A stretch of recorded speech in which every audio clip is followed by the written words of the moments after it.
ये तो ले आई हो एम शक्ति। आज राजा चंद्रमा का क्रमांक है 1170। दिन शुक्रवार, तारीख 7 मार्च 2025। और आज हमारे बीच में आदरणीय श्री एन के साहब, जो retired additional commissioner commercial income tax है। आज आपका जो विषय है वो संतुलित जीवन कैसे जिए, how to live balance life, part 58। यानी कि 42 पार्ट कम 100 में। आप ज्यादा समय लेते हो, आदरणीय आपसे निवेदन करते हैं कि अपनी सेंचुरी की तरफ आगे की ओर बढ़े। बहुत बहुत बहुत बहुत धन्यवाद आदरणीय श्री रवि शर्मा जी। आज का उद्बोधन प्रारंभ करने से पहले माँ गायत्री का मंत्रोच्चार, जो हमको शक्ति देती है, वाणी में प्रभाव देती है, मन में विचार देती है। ओम भूर्भुवः स्वः तत्सवितुर्वरेण्यं भर्गो देवस्य धीमहि धियो यो नः प्रचोदयात्। जय मां जय जय दृष्टि बनाए। संतुलित जीवन कैसे जिए? वास्तव में क्या जीना हमारे हक में है क्या? क्या हम वाकई में जीवन अपना जी रहे हैं, या कोई हमको जिंदा रखे हुए किसी ने हमको यहाँ भेजा और उसने कहा कि जाओ जियो, और उस तरह से जियो जैसे मैं चाहता हूँ। उस तरह से तुम्हारे जीवन में घटनाएं होंगी जिस तरह मैं चाहता हूँ, वैसे ही का सारे घटना चक्र तुम्हारे जीवन का चलेगा जैसा मैं चाहता हूँ। अपने हाथ में कुछ भी नहीं है। अपने हाथ में सिर्फ ये है कि हम साधना करते रहें। सच पूछे तो उस ईश्वर ने हमारे जीवन में इतनी प्रसन्नता दे रखी है, इतना आनंद दे रखा है, कि हम ही हैं जो उस आनंद से, उस प्रसन्नता से अपने आप को दूर रखे हुए हैं। आप कभी कल्पना कीजिए कि उसने हमको ये शरीर दिया, शरीर में कई बार इन चीजों को कह चुका हूं, क्या क्या चीजें क्या कैसे दिया। अब आप देखिए, उसने जिह्वा में स्वाद की ग्रंथि दी है। स्वाद की ग्रंथि दी। आप छोटी सी बात देखिए, आपको भोजन की आवश्यकता है शरीर को चलाने के लिए। बहुत बेसिक सी चीज बता रहा हूं आपको। शरीर को चलाने के लिए भोजन की आवश्यकता है। और भोजन में एक रास्ता ना हो, एक जैसा भोजन ना हो, आप भोजन करते करते बोर ना हो जाएं, परेशान ना हो जाएं, उससे वितृष्णा ना हो जाए आपको। तो उसने स्वाद ग्रंथि दी आपको। आप उसको एक मैनुअल काम ना समझे, बल्कि उसमें आनंद आए, इसके लिए आपको स्वाद की ग्रंथि दी है कि आप भोजन का आनंद लें। और फिर देखिए, भोजन बनाना तो आदमी ने या मनुष्य ने, मानव जाति ने बहुत बाद में सीखा। ईश्वर ने कितनी तरह की चीजें संसार में प्रदान किया। फल फूल देखिए, फलों में देखिए कितनी तरह के, कितने प्रकार के फल दिए हैं। आज आपको सेब खाते खाते अगर मन उबरा तो केला शुरू कर दीजिए, अमरूद, अलग अलग सीजन में अलग अलग फ्रूट्स दिए हुए, लीची का दिया हुआ, कुमारी दी है, आप अंगूर दिए हैं, आप नाम लीजिए फ्रूट्स का। अनानास दिया है, रसीले फ्रूट्स दिए हैं, गूदे वाले फ्रूट्स दिए हैं, पेट भर जाए। सब्जियां दी हैं तरह तरह की, शरीर को स्वस्थ रखने के लिए, पुष्ट रखने के लिए, हष्ट पुष्ट रखने के लिए। क्या क्या किया उसने हमारे लिए, और हम उसका शुक्रिया अदा करने की जगह, उसके प्रति कृतज्ञ रहने की बजाय हमेशा रोते ही रहते हैं। और उसने सिर्फ ये कहा कि आप साधना करो, आप कुछ ऐसा करो कि मैंने जो तुम्हें ये ब्रह्मांड दिया, ये प्रकृति दी है, जहां पे तुमको भेजा है, कुछ ऐसे कृत्य करो जैसे ये, इससे ये प्रकृति पहले से बेहतर हो जाए। इसको खराब करके मत आओ। और हम हैं कि अपनी बुद्धि ऐसी चीजों में लगाते हैं जिनसे हमारा मन को, हमारे शरीर को सुख मिले, बाकी दुनिया भाड़ में जाए। ये एक अजीब सी चीजें हो गई हैं। अपने सुख के लिए सोचना, अपने लिए पहले सोचना, दूसरों के लिए नहीं सोचना। यहीं से हमारा, कहना चाहिए एक तरीके से, अ, मन जो है, ये हमारे जीवन का पतन प्रारंभ हो जाता है। मन का पतन प्रारंभ हो जाता है जब हम सिर्फ अपने लिए सोचते हैं। आप कल्पना कीजिए कि आप सब कुछ हमारा हमारा हमारा, मैं, मेरा मेरा मेरा करते रहेंगे, तो आपसे बड़ा भिखारी कहाँ मिलेगा दुनिया में? मुझको चाहिए, मेरे को चाहिए, सिर्फ मेरे को, सब कुछ मेरे को दे दो। भगवान ने इस यूनिवर्स में आपको भेजा कि आप जाके रहो और इस यूनिवर्स को पहले से बेहतर बनाओ। और हम इस यूनिवर्स पे अपना अधिकार समझ के बैठ गए कि हमको पूरा यूनिवर्स मिल जाए, ये पूरी दुनिया मिल जाए, ये जमीन भी मेरी, वो जमीन भी मेरी, ये खेती की जमीन भी मेरी, ये पहाड़ भी मेरे, ये खान भी मेरी, सब कुछ मुझे मिल जाए और मैं इसको जितना खराब कर सकूं अपने सिर्फ स्वार्थ के लिए उतना करूं। अजीब सा। तो जो आदमी सिर्फ अपने कार्यों, अपने स्वार्थ सिद्धि के लिए कार्य करता है, वो दुनिया का सबसे बड़ा भिखारी है। भिखारी वो नहीं है जो सड़क पे बैठ के भीख मांग रहा है, वो तो खाली अपनी क्षुधा शांत करने के लिए, पेट की भूख मिटाने के लिए मांगता है। आपने इसको खाना दे दिया, खाना खा के चुपचाप सो जाएगा, फिर इसके बाद ना कुछ है ना वो किसी चीज के लिए परेशान है, सड़क के ऊपर सो जाएगा, उसको कुछ है नहीं, कोई ले क्या जाएगा। अगले दिन फिर कुछ ना कोई उसको खाने को दे जाएगा, कहीं भंडारे में खड़ा हो जाएगा। लेकिन उससे कहीं बड़े भिखारी हम हैं। मेरे को मिल जाए, मेरे को मिल जाए, मेरे को मिल जाए। और इसके ठीक विपरीत वो व्यक्ति साधु है। वो व्यक्ति साधु प्रवृत्ति का है जो अपने लिए नहीं, सारी दुनिया के लिए मांगता है। अपने लिए भी और बाकी सारे जितने उसके सहचर हैं, इस दुनिया में जितने जीव जंतु हैं, सबके कल्याण की बात करता है। वही महात्मा है, वही असली साधु है। जब आप सिर्फ अपने लिए मांगते हो, आप सबसे बड़े भिखारी हो। और जब आप सबके कल्याण की बात करते हो, सर्व कल्याण की बात करते हो, सबके लिए ईश्वर से मांगते हो, सबके लिए प्रकृति से प्राप्त करने का प्रयास करते हो, तब आप साधु हैं। साधु होने की एक और भी अच्छी सी परिभाषा दी कि जब आप सिर्फ अपने हक की बात करते हैं, अपने हक से बियॉन्ड नहीं जाते हैं, जो आपका है आप उतने में संतुष्ट रहते हैं, जितनी आपको आवश्यकता है उतने में अपना गुजारा करते हो, और दूसरे के धन की तरफ, दूसरे की सुविधाओं की तरफ लालच की तरफ से नहीं देखते हो, तो आप गृहस्थ जीवन रहते हुए भी महात्मा हैं, गृहस्थ जीवन में रहते हुए भी साधु हैं। अपने आप को उस प्रवृत्ति पे लाइए, अपने में वो प्रकृति जागृत कीजिए जहां पे आप सब कल्याण की बात करें, सबके कल्याण की बात करें। और जब आप सबकी बात, सबके कल्याण की बात करेंगे, तो इससे बड़ा संतुलन क्या हो सकता है जीवन में।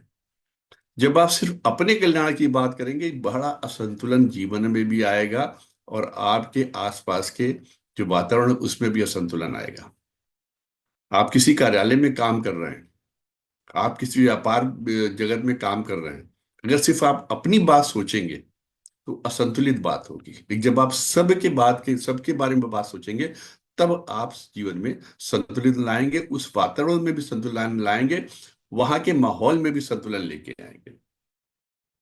लेकिन इसके लिए दिल बड़ा करना पड़ता है, मन को बड़ा करना पड़ता है, अपनी इच्छाओं का दमन करना पड़ता है, लालच का दमन करना पड़ता है।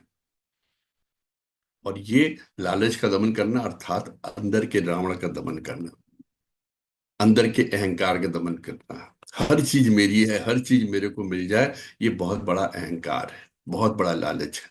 हमारे अंदर का कमियां हैं, इनका दमन करना है। प्रारंभ स्वयं से करना है, अंदर से करना है। देखिए, दुनिया की दो ऐसी चीजें जिनके पीछे हम पूरा जीवन भागते रहते हैं, पूरा जीवन भागते रहते हैं और जीवन लगा देते, जान लगा देते, जान की बाजी लगा देते प्राप्त करने के लिए। वो है पोजीशन, पहला। दूसरा पोजीशन। पोजीशन यानी पावर, पोजीशन किसी तरीके ताकत मिले हमको, हम कार्यों को निकालने, कार्यों को करने के लिए, या हम अपने कार्यालय में जहां बैठे वहां अच्छी से अच्छी पोजीशन पे पहुंच जाएं और बड़े ओहदे पे पहुंच जाएं। और जब उस ओहदे पे पहुंचते हैं तो कुर्सी पे बैठते, तो कुर्सी का पहले ही स्टेटमेंट होता है, तुम आ गए आज, लेकिन याद रखना तुमसे पहले भी सैकड़ों लोग आए थे, इसी कुर्सी पे बैठे और चले गए। तुम भी यहाँ पे स्थायी रूप से नहीं बैठने वाले, और तुम्हारे बाद भी क्यू में कितने लोग लगे हैं जो आएंगे। स्थायित्व तो नहीं है पोजीशन में। पोजीशन सबसे बड़ी लाइफलेस चीज है। और दूसरी है पोजीशन। धन दौलत इकट्ठा करते रहो, इकट्ठा करते रहो, इकट्ठा करते रहो, इकट्ठा करते रहो, किसी भी तरह से कमाओ, इकट्ठा करते रहो। ये दोनों चीजें ऐसी हैं जो हम, जिसके पीछे हम अपना पूरा जीवन लगा देते हैं, जीवन समाप्त प्राय कर देते हैं। और कोई काम जीवन में बचता ही नहीं, सिर्फ किसी तरीके से पावर प्राप्त करो, पोजीशन प्राप्त करो। चलिए आप बन गए डायरेक्टर किसी कंपनी में, एमडी बन गए, बहुत बड़े ओहदे पहुंच गए, उसके बाद क्या, क्या हासिल किया? क्या आप बहुत प्रसन्न रहते हैं? उस ऊंचाई पर जाने के बाद क्या आपके जीवन में सुख ही सुख है? उस ओहदे को प्राप्त करने के बाद क्या आपके मन में शीतलता है, मन में समता है, मन में स्थिरता है, मन में संतुलन है? कभी स्वयं से प्रश्न कीजिए। बेइंतहा आपने दौलत प्राप्त कर ली, बेइंतहा पैसा प्राप्त कर लिया, बेइंतहा आपने कमा लिया, घड़े भर लिया आपने, अपनी अलमारियां भर ली पैसों से, खूब जमीनें जायदाद खरीद ली, क्या उसके बाद आपके जीवन में संतुलन है? क्या उसके बाद आपके मन में, आपके हृदय में, आपके जीवन में वो सुख शांति है जिसको कहा जाए जीवन संतुलित है? कितने बड़े लोग देखे, बड़े बड़े लोग देखे, साथ में स्टेन गन वाले चल रहे हैं, साथ में पुलिस वाले चल रहे हैं, या साथ में गार्ड्स चल रहे हैं, कभी उनसे अकेले में बैठ के देखिए, कितने दुखी होते हैं। मैं बहुत दूर की बात नहीं करूंगा, भारत कोकिला, भारत रत्न लता मंगेशकर जी, कौन उनको नहीं जानता? उनसे बड़ी गायिका कोई हुई है क्या? भारत के चलचित्र के इतिहास में, भारत की गायिका के इतिहास में लता मंगेशकर के नाम के आगे क्या कोई नाम है? लेकिन उनका अपना एक इंटरव्यू था जिसमें उन्होंने स्वीकार किया कि मैं दोबारा जन्म नहीं लेना चाहती, और अगर ईश्वर मुझे दोबारा जन्म देना ही चाहता है तो मैं कम से कम लता मंगेशकर बन के दोबारा इस जीवन में नहीं आना चाहती, इस दुनिया में नहीं आना चाहती।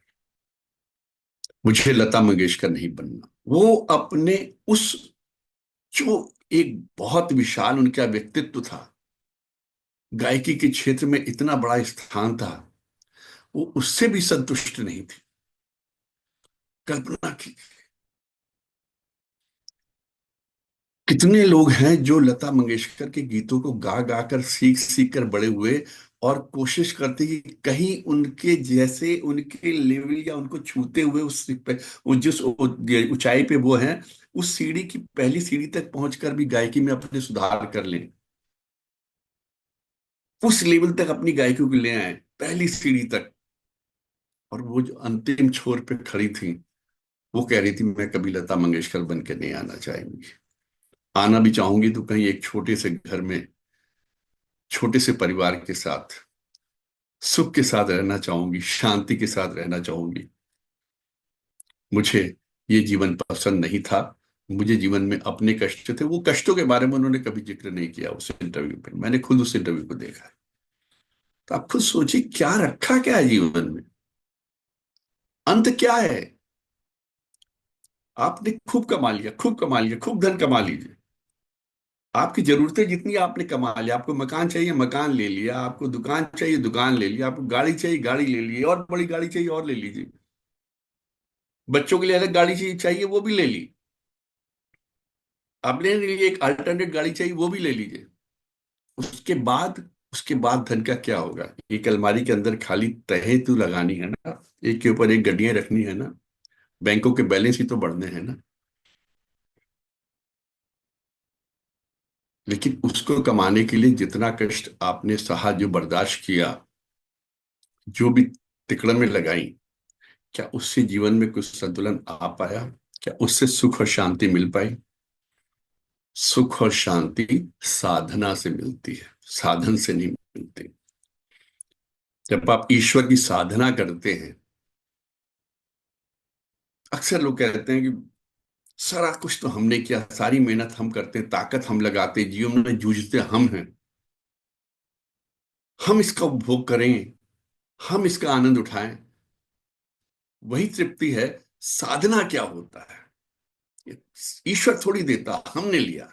और मैं उनसे सिर्फ एक सवाल कह पूछता हूं इस दुनिया में आपको कौन लेके आया? क्या आप स्वयं चल के आए हैं? क्या आपको कोई ऊपर से रास्ता दिख रहा था, सीढ़ियों से उतरते हुए चले आए और अब चल के हमको अब ये कमाना वो कमाना, या इस तरह रहना उस तरह रहना? आपका एक एक पल, एक एक सांस, आपका रोया रोया उस ईश्वर का कर्जदार है जिसने आपको बनाया है। इसलिए हर चीज उनको ही अर्पित करते चलो, उनकी साधना में रहो। वही जीवन का संतुलन है।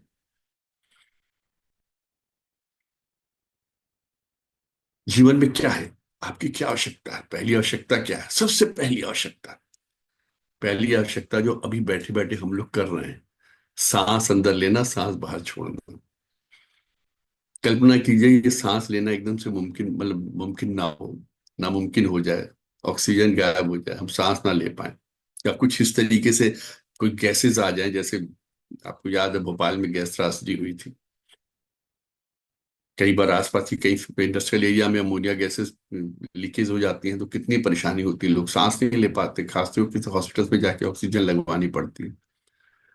तो पहली आवश्यकता हमारी सांस लेना, वो कौन दे रहा है? ईश्वर ही दे रहा है ना। हम थोड़ी उसको प्रोड्यूस कर रहे हैं। जब वो हमको ये सांस दे रहा है और हम सांस छोड़ रहे हैं, तो पहली आवश्यकता वो पूरी कर रहा है। इसके लिए क्या हमको उसका कृतज्ञ नहीं होना चाहिए? उसकी साधना नहीं करनी चाहिए? कि जिसको हम महसूस भी नहीं करते हैं, जिसका हमें आभास भी नहीं होता, हमारे जीवन के क्षण प्रति क्षण वो प्रदान करता चला जा रहा। हर क्षण हम सांस लेते हैं और सांस छोड़ रहे हैं, वो ईश्वर की देन है। वही देने वाला है। तो जब सब कुछ वही करने वाला है, ये जीवन वो देने वाला है, हर क्षण वो जीवन प्रदान कर रहा है हमको, हर अगली आने वाली सांस देने के साथ ही, तो हम सब कुछ उसको ही क्यों ना अर्पित करते चले। हमारा व्यवहार कैसा होना चाहिए? जीवन में जब हमारे पास पोजीशंस आनी शुरू हो जाती हैं, धन दौलत आनी शुरू हो जाए, तो आपका व्यवहार एक बैंक के कैशियर की तरह होना चाहिए। बैंक का कैशियर बैठता है बैंक के उसके काउंटर में, दिन भर लोग पैसे लाते रहते हैं, वो पैसे लेता जाता है, उन सबको जमा करते जाता है, और शाम को उसको ऑफलोड करके करेंसी में डिपॉजिट करके चल देता है। ना उद्धव का लेना ना माधव का देना, मेरा कुछ था नहीं, मेरे पास कुछ है नहीं। जब तक ये चीज आप अपने दिमाग में नहीं लाएंगे और इस भावना को इस जीवन में नहीं लाएंगे, आपको सुख शांति नहीं मिलेगी। ये जो पोजीशंस है ना, जो मैंने बोला था, पोजीशन और पोजीशन, ये सबसे बड़ा रोग का कारण है। मन की अशांति का सबसे बड़ा कारण है। वो जब तक नहीं आती है, तब तक पूरा जीवन इसमें लगा देते कैसे इसको अर्जित करें, और जब आ जाती है तो इसको किस तरीके से बचाए रखें, किस तरह से इसमें और एडिशन एडिशन करते चले जाएं और ये बची रहे, कहीं इसका नुकसान ना हो जाए। उसमें पूरा टाइम लग जाता है। साधना करने का तो समय नहीं मिलता हमको। उस ईश्वर को धन्यवाद करने का तो समय नहीं मिलता जिसने हमको ये सब प्रदान किया, ये सुख सुविधाएं प्रदान की। कितनी सुख सुविधाओं में हम रह रहे हैं। आप सुबह से देखिए, रात को आप अच्छे गद्देदार उसमें सोते हैं, और सुबह कितने आराम से उठा देता है ईश्वर आपको, नई सांसें देते हुए नया दिन देता है। और कितनी स्मूथली आपका जीवन चल रहा है, किस तरीके से आपको भोजन भी मिल रहा है, नाश्ता भी मिल रहा है, फिर आप कार्यालय में भी जाके आराम से एक कुर्सी पे बैठ के काम करना शुरू कर देते हैं, चाय पानी सब मिल रहा है। इसके लिए आपको कृतज्ञ होना चाहिए। पता नहीं कौन से प्रारब्ध का फल है जो आपको मिल रहा है। कृतज्ञता, ईश्वर के प्रति हमेशा कृतज्ञ रहिए कि जो तुम दे रहे हो, हम पता नहीं इसको डिजर्व करते भी थे या नहीं थे, ये तुम्हारी कृपा है, और उसी को अर्पित करते चलिए, उसी की सेवा में रहिए। इसको अपना मत समझिए। जिस दिन आपने इस सब चीजों को अपना समझना शुरू किया, ये मेरा ये मेरा ये मेरा, वहीं से आपका पतन, आपकी सोच का पतन प्रारंभ हो जाता है। बहुत लिमिटेड समय के लिए ईश्वर हमको इस दुनिया में भेजता है, इस यूनिवर्स में भेजता है, और हम इस यूनिवर्स को अपना, हम उसको, इस यूनिवर्स को का हम अपने आप को मालिक समझना शुरू कर देते हैं कि हम मालिक हैं, इस जमीन के हम मालिक हैं, इस फ्लैट के हम मालिक हैं, इस मकान के हम मालिक हैं, इतनी जमीन हमारी यहाँ है, यहां से देखो वहां जहां तक आखिर नजरें जा रही हैं उतने तक खेत हमारे हैं, खेतों में जो चल रहे ट्रैक्टर वो सब हमारे हैं। हम भूल जाते हैं कि आपके खेतों पे जो मजदूर काम कर रहे हैं, जिनको आप शाम को तनख्वाह देते हो, मजदूरी देते हो, वो भी उसी ईश्वर ने पैदा किए हैं। वो जब चाहे तब आप दोनों का, जो कहना चाहिए, रिवर्स कर सकता है। आपको उसकी जगह भेज सकता है, उसी जगह आपको भेज सकता है, तो उसके लिए 2 मिनट का टाइम काम है। और ये मैंने होते हुए देखा है। लोगों को नशे में टॉप पे बैठे हुए देखा, और नशा उनका उतरते देखा, जब वो जमीन पे आते हैं सब कुछ छिन्न भिन्न हो जाता है। इन्हीं आंखों से देखा है, इसी जीवन में अनुभव किया मैंने, इसलिए कभी अपने पे अहम ना करें। ये मेरा, ये मेरा, ये मेरा। संतुलन बनाना है तो बैंक के कैशियर की तरीके से काम करिए जीवन में, और कृतज्ञ रहिए उस ईश्वर के।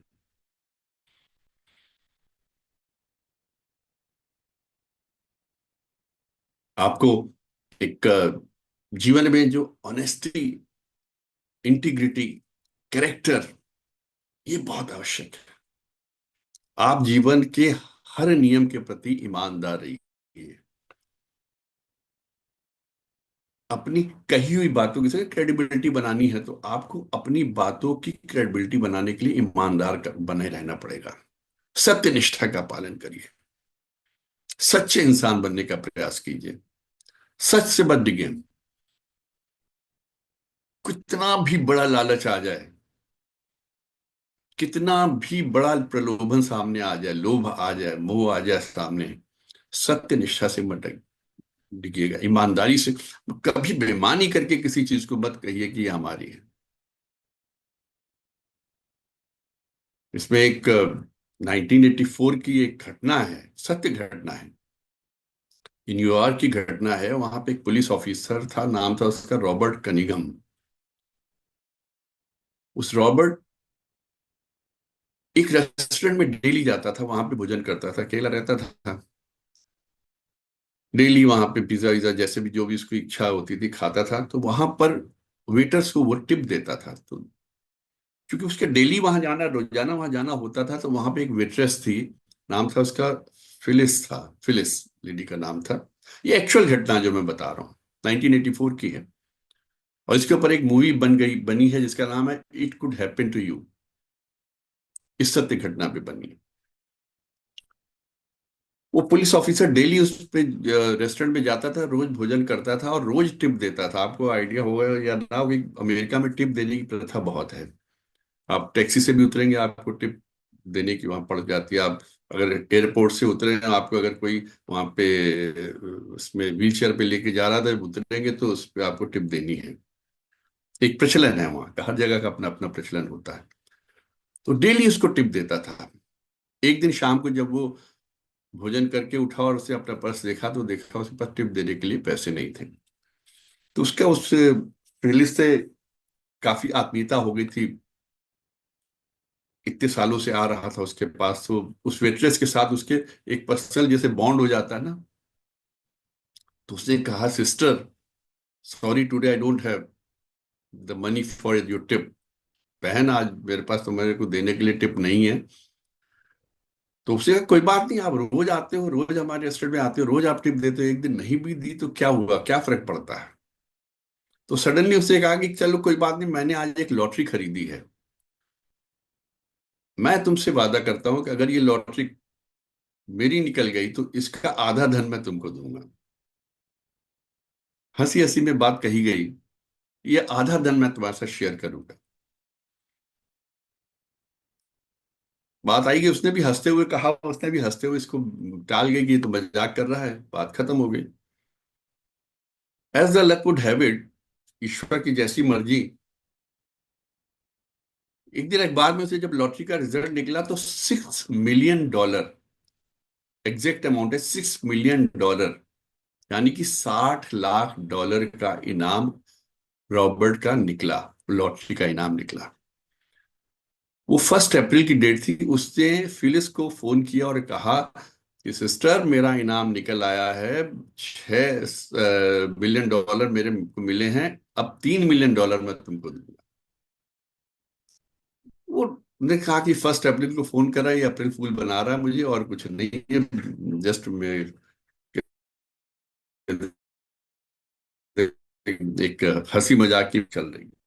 लेकिन आश्चर्य तब हुआ जब उसको लॉटरी के पैसे मिले, तो आधी 3 मिलियन डॉलर का वो चेक लेके रेस्टोरेंट में पहुंचा और उसने उसको दिया। इस दुनिया में जहां पर लोग दूसरों से पैसा उधार लेकर भी नहीं चुकाते हैं, उधार लेकर भूल जाते हैं। एक बार किसी को उधार दे दीजिए, उसके बाद फिर एक बार वो मांगता है, उसके बाद जीवन भर आप इसके पीछे आगे पीछे घूमते हुए मांगते रहते हो किस तरीके आपका पैसा आपके पास वापस पहुंच जाए। जहां लोग बेईमानी से एक दूसरे के धन के ऊपर नजर लगाते हैं और कोशिश करते हैं कहीं से कुछ चुरा लें, कुछ धोखाधड़ी करके कर लें। इतने साइबर फ्रॉड्स हो रहे हैं, इतनी चीजें किसी तरीके दूसरे के धन धन को अर्जित कर लें, ले लें, प्राप्त कर लें, झूठ से, धोखे से। ऐसी दुनिया में, और ये बहुत पुरानी बात थी, है 40 साल पुरानी बात है मुश्किल से, वो 3 मिलियन डॉलर या 30 लाख डॉलर लेके, उस चेक लेके उसके पास पहुंचा और उसको दिया। और उसकी सत्यनिष्ठा और उसकी ईमानदारी को देखकर दुनिया चौंक गई। लेकिन यही चीजें हैं, यही सत्यनिष्ठा है, यही ईमानदारी है जो आपको औरों से अलग करती है, आपको औरों से अलग दिखाती है। और इसी सत्यनिष्ठा और इसी ईमानदारी के बस पे, इसी के बेस पे आपको मन की शांति मिलती है। मान लीजिए उसने 3 मिलियन डॉलर ना दिए होते, तो जब जब उसको अपना किया हुआ वादा याद आता है कि मैंने उससे ये वादा किया था, तब तब उसका मन उसको कचोटता और उसके मन का असंतुलन बाहर आ जाता, मन असंतुलित हो जाता। तो देना सीखिए, लेना लेना ही नहीं। साधुत्व आना चाहिए आप में। भिखारी मत बनिए, जो मैंने शुरू में कहा, जो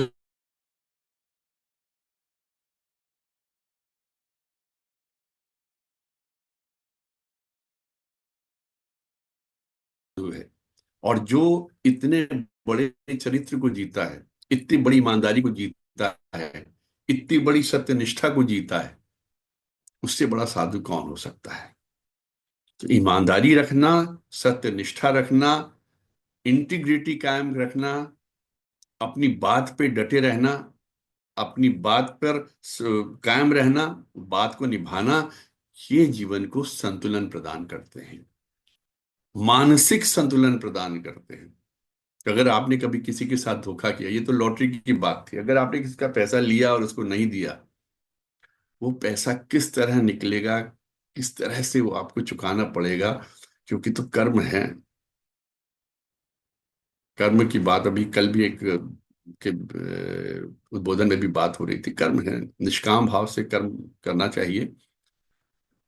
बात सिर्फ निष्काम भाव से कर्म करने वाली बात नहीं, सत्य की भावना के साथ कर्म करना चाहिए, साधुता की भावना के साथ कर्म करना चाहिए।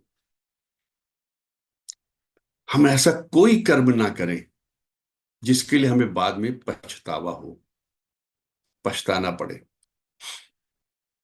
यही हमारा विवेक है। इसी विवेक के साथ ईश्वर ने हमको भेजा है। हमारा प्रयास होना चाहिए। हम लोग गलत आदतों में फंस जाते हैं, गलत तरीकों में फंस जाते हैं, क्योंकि वो हमको सुख प्रदान करते हैं। सिगरेट पीना किसको अच्छा लगता है, किसको पान मसाला खाना अच्छा लगता है, किसको शराब पीना अच्छा लगता है। गलत आदतें पड़ जाती, और भी तरह के 10 तरह के व्यसन होते हैं जीवन के। हम उनके पीछे भागते रहते हैं। हमको पता है कि हम गलत कर रहे हैं, हम जानते हैं कि ये गलत है, हमारा मन हमको बताता है कि ये सही नहीं है, ये गलत रास्ता है। लेकिन उस रास्ते पे चलकर जो हमको सुख मिलता है, जो भौतिक सुख मिलता है, उस भौतिक सुख को, जो 2 मिनट का भी नहीं होता, उस सुख की वजह से हम उस गलत रास्ते को अपनाते हैं, उन गलत तरीकों अपनाते हैं, और वो हमारी आदतें बन जाती हैं।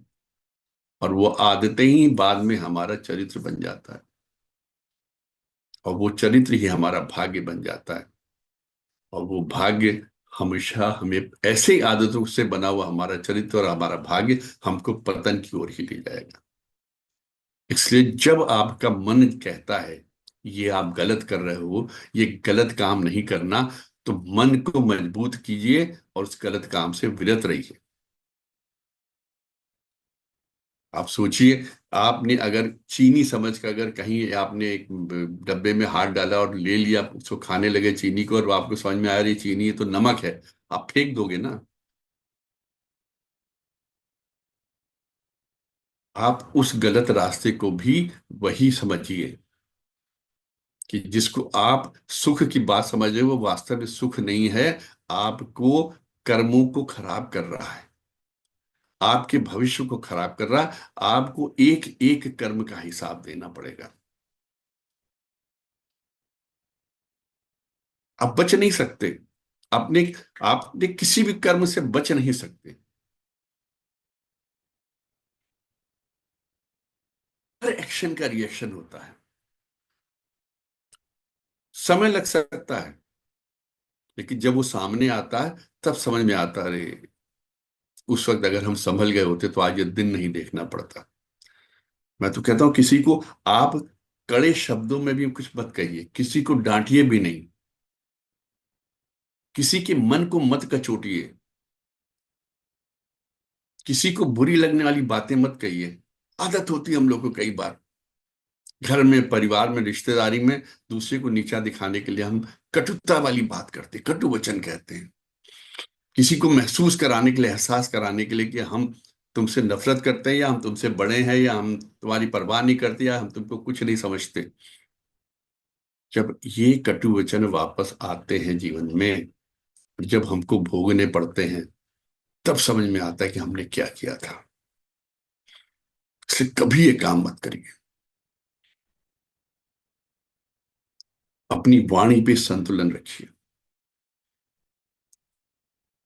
अपने विचारों पे कंट्रोल रखिए, बहुत आवश्यक है।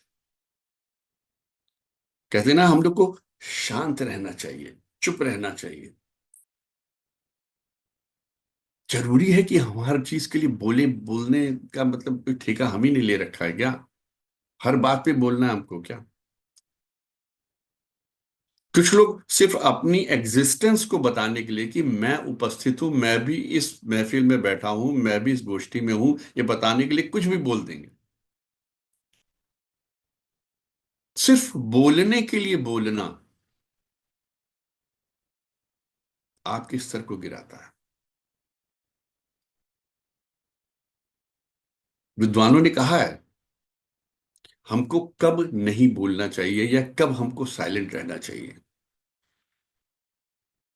क्योंकि हमारे बोल जो है बहुत दूर तक जाते हैं, और एक बार आपने बोल दिया तो यानी कि आपके हाथ से तीर निकल गया, धनुष से आपने तीर निकाल के फेंक दिया तो चला गया, आपके मुंह से शब्द निकल गए, वाणी से निकल गए, फिर वो अपना परिणाम लेकर ही वापस आएंगे। इसलिए आप उस समय शांत रहें, उस समय चुप रहें, उस समय अपने पे कंट्रोल रखें, नियंत्रण रखें, जब आप बहुत गुस्से में हो,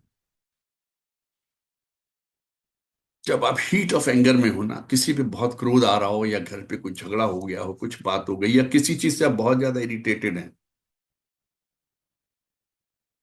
गुस्से में हैं, शांत हो जाइए, थोड़ी देर शांत रहिए, बोलिए कुछ नहीं, तो आप देखेंगे धीरे धीरे क्रोध भी शांत हो जाता है। और जब क्रोध एक बार शांत हो जाता है, तो आप उस क्रोध के कारण की तरफ देखिए कि क्यों ये क्रोध हुआ था, तो आपको लगा अरे ये भी कोई बात थी जिसकी वजह मुझे इतना क्रोध आ गया। क्योंकि सामान्य रूप में, हाँ, जीवन जो हमारा है वो शांति प्रिय वाला है। मनुष्य एक शांति प्रिय स्वभाव वाला व्यक्ति है। आपने देखा कि हर आदमी हमेशा गुस्से में रहता है, ऐसा तो कुछ नहीं देखते ना। भीड़ में जाते हो, मेले में जाते हो, पिक्चर हॉल में जाते हो, मॉल में जाते हो, आपको लोग गुस्से में थोड़ी दिखते हैं। सब लोग शांत भाव से, आराम से हंसते बोलते, एक दूसरे से व्यवहार करते हुए चलते हैं। कोई खा रहा, कोई पी रहा, कोई परचेजिंग कर रहा, कोई कुछ कर रहा है, कोई घूम रहा, इधर उधर देख रहा है। दृश्यों को देख रहा है, कोई झूलों पे झूल रहा है। गुस्से में ही रहते हैं क्या? 24 घंटे क्रोध में कोई नहीं रहता। तो जब भी आपको क्रोध आए, देखिए, क्रोध से पहले आपका स्वभाव शांत था। क्रोध आया, आप शांति से बैठे, अपने आप को शांत रखे, नियंत्रण रखे, चुप रहिए। और उसके बाद क्रोध चला गया। क्रोध के पहले भी आप थे, क्रोध के बाद भी आप हैं। क्रोध के पहले आप सामान्य व्यक्ति थे, क्रोध के बाद भी एक सामान्य व्यक्ति थे, होंगे। ये बीच का जो क्रोध का समय था, एक धुएं की तरह था। धुएं का एक बादल आया और अपने 2 मिनट के लिए आपको एक कहना चाहिए असंतुलित कर गया, या कह लीजिए एक अजीब सा दृश्य सा कर गया, बोझिल सा कर गया, ओझल सा करके चला गया। लेकिन सामान्य जीवन तो यही है ना, शांत रहना, शांत चित्त स्वभाव में रहना, यही है ना। तो जब इस तरह के क्रोध हो, जब इस तरह के हीट ऑफ एंगर हो, तब अपने आप पर नियंत्रण रखें, शांत रहें, मत बोलें। कि उस वक्त आप जो भी बोलेंगे क्रोध में, तो वो कुछ भी आप हितकर नहीं बोलेंगे। आप ऐसा कुछ नहीं बोलेंगे जिससे कि माहौल में या वातावरण में शांति स्थापित हो सके। इसलिए उस वक्त शांत रहें। दूसरी कंडीशन बताई गई है कि आप उस वक्त शांत रहिए अगर आपको लगता है कि आपके बोलने से, आपके कहने से, किसी बात को बताने से रिलेशनशिप या मित्रता में कोई गांठ पड़ रही हो, रिलेशनशिप समाप्त हो रही हो, मित्रता समाप्त प्राय हो रही हो। उस समय शांत रहिए, मत बोलिए। बोलना बहुत आवश्यक नहीं है। बोलने में हमको नियंत्रण या हमें किसी तरह गाइडेंस नहीं चाहिए होती। अपने आप को शांत रखने में, अपने को ना बोलें हम, अपने बोलने पे नियंत्रण रखने में ज्यादा ताकत लगती है हमको। बोल तो हम कुछ भी देते, कुछ भी आ गया मुंह में बोल दिया। और जब एक बार धारा प्रवाह बोलने लगते तो सच झूठ सब बोलते हैं, तर्क वितर्क कुतर्क सब देते हैं। क्या आवश्यकता है? अगर हमारे तर्कों से, हमारे वितर्कों से, हमारे कुतर्कों से किसी रिलेशनशिप में, किसी फ्रेंडशिप में किसी तरह का नुकसान हो रहा हो, क्या आवश्यकता है बोलने की? नियंत्रण रखिए, शांत रहिए, बड़ा आनंद आएगा। चुपचाप चीजों को घटित होते हुए देखिए।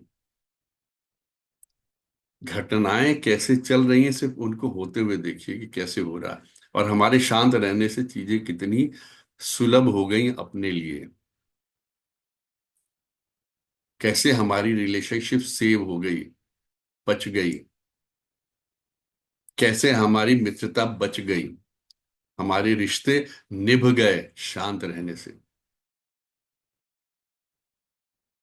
तीसरी जो अवस्था बताई है जहां हमको शांत रहना है, जब हम लोग बहुत ज्यादा इमोशनल हो जाते हैं। जब बहुत ज्यादा इमोशनल हो जाएं किसी भी वजह से। इमोशन भी दो तरह के होते हैं, नेगेटिव पॉजिटिव दोनों। किसी के प्रति इतना ज्यादा इमोशनल हो जाए कि मुझे उससे नफरत हो रही है, या बहुत ज्यादा अधिक प्रेम हो रहा है, उस वक्त शब्दों पे नियंत्रण रखें, मत बोलिए। आपकी आंखें सब कुछ कह देंगी। जब आदमी इमोशंस में होता है ना, तो उसकी आंखों में तैरते हुए आंसू या उसके चेहरे के भाव सब प्रकट कर देते हैं। सामने वाले में जरा भी अकल होगी, जरा भी बुद्धि होगी, वो आपके भावों को समझ जाएगा। उस वक्त शब्दों की आवश्यकता नहीं रहती। शब्दों पे नियंत्रण रखिए, चुप रहिए। जब भी आप पीक ऑफ द इमोशंस में हो, क्योंकि जब आप इमोशनली मूव्ड होते हैं, तब आपका शब्दों पे नियंत्रण नहीं रहता। इमोशनली मूव्ड होते हैं, जब इमोशंस में होते हैं, तो आपका स्वयं पे नियंत्रण नहीं होता, आपके अपनी भावनाओं पे नियंत्रण नहीं होता, अपने भावों पे नियंत्रण नहीं होता, तो शब्दों पे क्या नियंत्रण रहेगा? उस वक्त बिल्कुल शांत रहिए।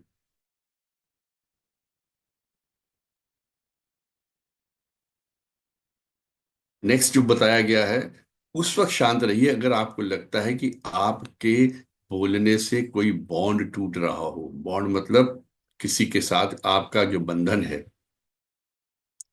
गठबंधन है किसी भी तरह का, चाहे वो कार्यालय में आपके हो, ये मित्रता से है और रिश्तेदारी से हटके भी कई तरह के हम लोग के नाते चलते हैं। कार्यालय का नाता होता है, व्यापार का नाता होता है, जो रिश्तेदारी और मित्रता से अलग हटके होता है, तीसरी कैटेगरी का है। अगर आपको लगता है कि आपके बोलने से उसमें कोई गांठ पड़ जाएगी या उस पर कोई असर आएगा, आपके उधर के व्यवहार पे, आप सपोज आप किसी यूनियन में काम करते हैं, आप किसी यूनियन में हैं, कोई पदाधिकारी हैं, आप व्यापार मंडल में हैं, आप व्यापार कर रहे हैं, व्यापारी से बात कर रहे हैं, उससे आपका एक नाता है। आप किसी कार्यालय में काम करते हैं, आपके साथ के सहकर्मी हैं, आपका बॉस है, आपके जूनियर्स हैं, ऐसे लोगों के साथ जब आप वार्ता करें, आपको लगता है कि ये बॉन्ड में कहीं ना कहीं कोई गांठ पड़ जाएगी, और ये मान के चलिए कि अगर किसी कार्यालय में आपने सहकर्मी से कभी गलत बात कह दी, तो वो उसको भूलता नहीं। वो आपस के रिश्तों में कहीं ना कुछ प्रभाव आ जाता है,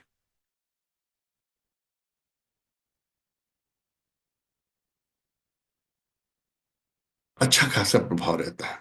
वहां पे आपको अपने आप को नियंत्रण रखना है, स्वयं को नियंत्रित रखना है, शांत रहना है।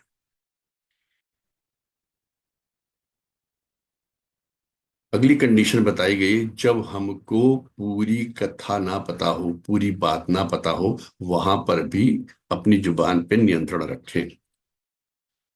कई बार होता है हमको कुछ पता होता नहीं है, सिर्फ बोलने के लिए हाँ हाँ मैं भी जानता हूं, मैं भी इस बात को जानता हूं, कुछ भी बोल देंगे। तो जब तक आपको पूरी स्टोरी ना पता हो,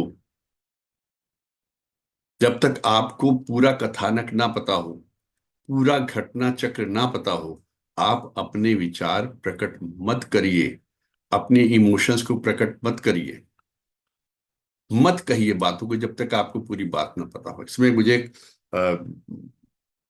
स्टोरी एक बड़ी अच्छी याद आई, आपके साथ शेयर करना चाहूंगा कि एक स्कूल में, लड़कियों का स्कूल था, तो मदर्स डे के लिए टीचर्स ने एक प्रोग्राम तय किया कि जितनी भी उसमें जो हायर क्लास की लड़कियां थी, 11th 12th वाली, उन सबको अपनी मदर को डेडिकेटेड किया, मतलब माँ के प्रति कृतज्ञता की भावना प्रकट करने वाला गीत तैयार किया गया। और ये उनसे बड़ी रिहर्सल्स करवाई गई बच्चों से, करीबन 70-80 बच्चे थे। रिहर्सल करवा के वो पूरा गीत तैयार करवाएगा, और मदर्स डे पे जितने भी बच्चे थे उन सबकी माओ को बुलाया गया, सबकी मदर्स को बुलाया गया कि मदर्स डे पे आप आइए, और वहां पर स्टेज पे वो गाना उन बच्चों से गवाया जाना था। तैयारी पूरी हो गई, पूरे हॉल में भर गया, सब बच्चों की माएँ आ गईं, बच्चे स्टेज पे आ गए, टीचर्स थी, प्रिंसिपल थे, मैनेजमेंट के लोग थे, सब बैठे हुए थे। बच्चों ने गीत गाना शुरू कर दिया, माँ के प्रति कृतज्ञता के भाव प्रकट करते हुए। सब बच्चे एक स्वर में गा रहे थे, सस्वर, बड़ा सुंदर वो आनंदमय था। सब माएँ बहुत खुश हो रही थी कि बच्चे तक हमले के प्रति कितनी कृतज्ञता प्रकट करते हुए कितने सुंदर भाव प्रकट कर रहे हैं। गीत अभी आधा भी नहीं हुआ था कि उनमें से एक लड़की ने सडनली उसने बिहेवियर अपना चेंज कर लिया।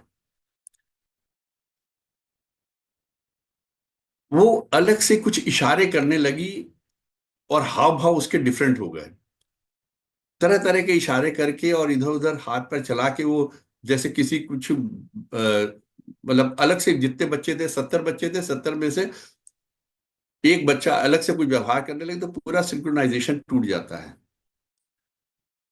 उसके उस व्यवहार को देखकर कुछ बच्चों का भी डिस्ट्रैक्शन हो गया, वो उनके भी ताल थोड़ी सी गड़बड़ा गई। टीचर्स भी परेशान हो गए कि ये क्या, हमारा प्रेजेंटेशन इतना गड़बड़ क्यों हो रहा है। एक टीचर बदहवासी में उसके पास दौड़ी, उसको कहा भी, जैसे स्टेज के नीचे से, "ये क्या कर रही हो, क्या कर रही हो, why can't you sing like other girls". तुम दूसरी लड़कियों की तरीके क्यों नहीं गा रही हो? लेकिन उस लड़की ने कुछ नहीं सुना, वो अपने हिसाब से पूरे हाथ पैर चला के कुछ अलग से हाव भाव प्रदर्शन करने लगी। सारी टीचर परप्लेक्स हो गई, प्रिंसिपल को भी बहुत गुस्सा आ गया। तो अजीब लड़की है ये, इतने दिन रिहर्सल करवाया, इतना तैयारी करवाई, और आज इसने सब स्टेज पे गड़बड़ कर दिया। उसको देख के जब और लड़कियां भी गड़बड़ करने लगी, तो जितनी सामने पब्लिक बैठी थी, मतलब मदर्स बैठी हुई थी बच्चों की, कोई मुस्कुरा रहा है, कोई हंस रहा है, कोई ठिठोली कर रहा है। अजीब सा वातावरण हो गया। जो इतना सीरियस प्रोग्राम और इतना सिंसियर चल रहा था, वो अचानक एक हास्य की चीज हो गई।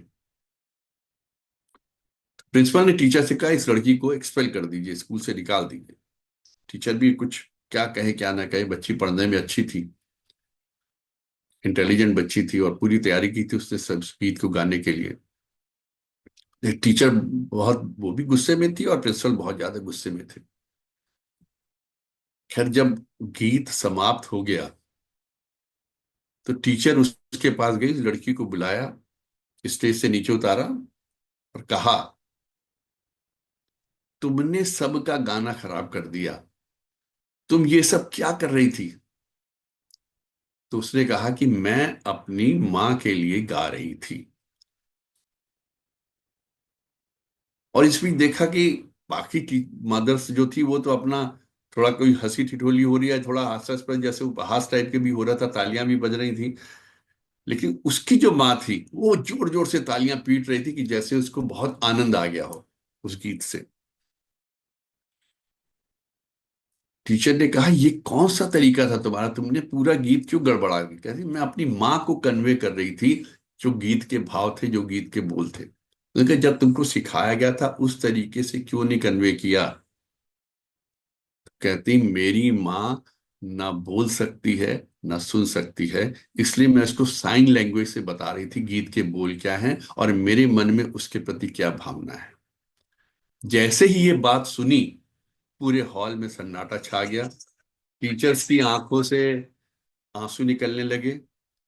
प्रिंसिपल ने भी, जिसने कहा था कि शी शुड बी एक्सपेल्ड, उसने भी कहा कि मेरे को पूरी बात का पता नहीं था, I take my words back, I am sorry. और उस बच्ची को एक अलग से सर्टिफिकेट दिया गया, अलग से इनाम दिया गया, ऑनर किया गया। और उसके बाद पूरा हाल जो था उस बच्ची के लिए, उसकी मदर के लिए तालियां बजा रहा था।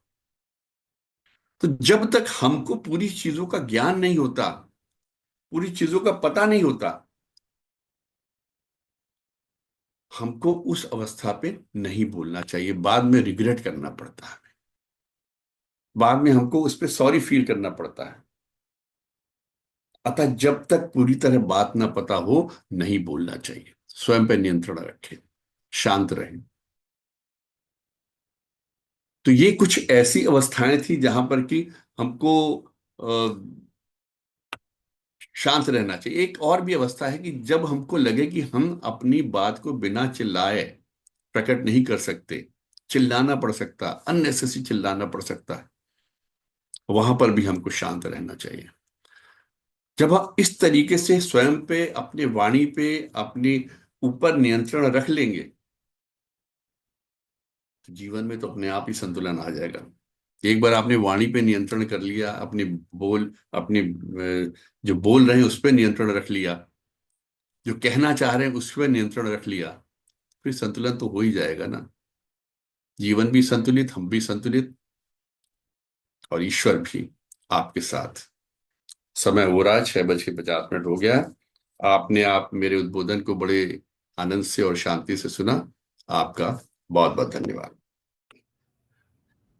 सर, आज हाँ जी। का उद्बोधन आपका बहुत सुंदर था। आपका उद्बोधन हर तरह आपने बहुत ही अच्छे अच्छे में पुल बताए, बिंदु बताए, कैसे हम अपनी जिंदगी को संतुलित कर सकते हैं।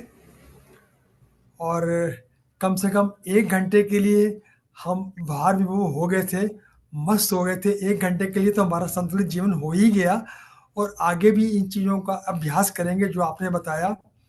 और जैसे ही आपने बताया कि हमें कस्टोडियन की तरह ज़िंदगी व्यतीत करनी चाहिए, उसमें हमारा मोह भी हट जाता है, हमारा लालच भी हट जाता है। और और हमें दोनों अवस्था में रहना चाहिए।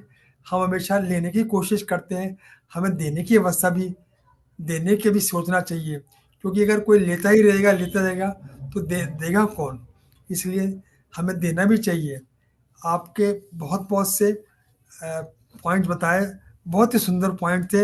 हम पूरी पूरी कोशिश करेंगे कि उनको अपने जीवन में डालें और अपनी ज़िंदगी को संतुलित बना सकें।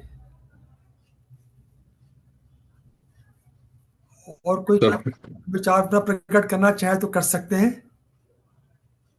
ये तो 3 बार ओम करके सर फिर समाप्त किया जाए नहीं सब तो लोग नबी साहब ने बहुत अच्छी बात कही है कि जब तक बात कंफर्म ना हो कह देना, उसके बाद फिर सॉरी बोलना। सिचुएशन को अपने हाथ में रखो, जब तक पूरा पता ना हो किसी बात का, खोल देना मुंह अच्छी बात नहीं होती।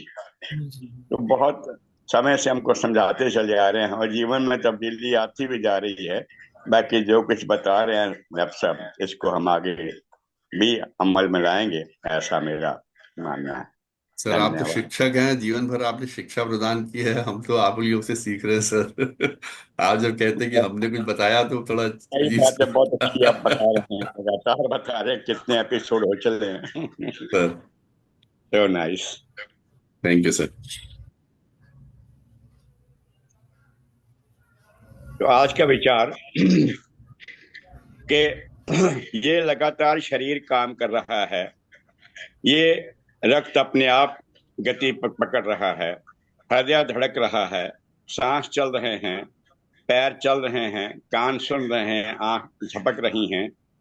तो हमें परमात्मा का एहसास निरंतर अपने पास मानना चाहिए कि ये शरीर खुद नहीं धड़काता, खुद नहीं गति करता खून की, खुद नहीं दिल को चलाता, ये करने वाली शक्ति स्वयं परमात्मा ही है। तो परमात्मा ने अब तक इतने उम्र दी है, सांस चलाए हैं, हृदय गति कायम रखी है।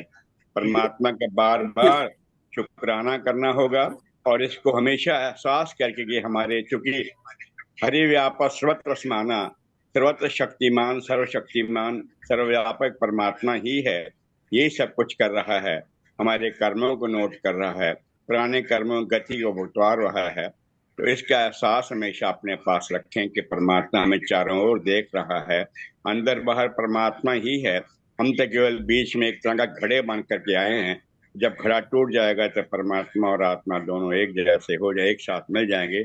यह ज्ञान हमेशा बना रहे। और बाकी इसके बाद जैसे उच्चारण ओम का करते हैं, हम 3 बार उच्चारण करते 3 बार ओम का उच्चारण करके आपकी था। और चूंकि वो मीटिंग को एंड करने के लिए अरविंद शर्मा जी नहीं है तो हम लोग खुद ही डिस्कनेक्ट कर लेंगे।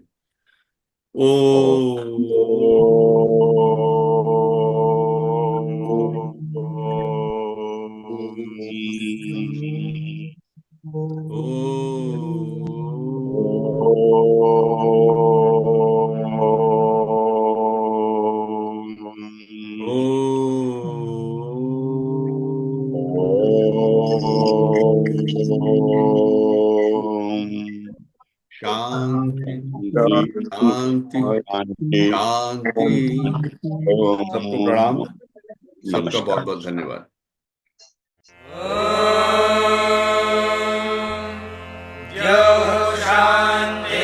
शान्तिरन्तरिक्षं शान्तिः, पृथिवी शान्तिरापः शान्तिरोषधयः